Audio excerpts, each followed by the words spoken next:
Imagine turning all your individual nodes into a connected system where ideas are linked together seamlessly. That's what linking nodes in Obsidian can do, and I'll show you how. Open any node where you want to add a connection, then type double brackets like this. Inside the brackets, type the exact name of another node that you want to link to. If the node exists, Obsidian will create a clickable link. And if it doesn't, a new node will automatically be created. Clicking this link allows you to jump instantly between nodes, making it easy to navigate your thoughts and even your ideas.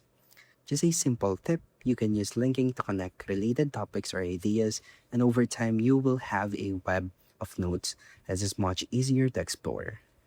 And with this simple technique, your notes become a connected second brain.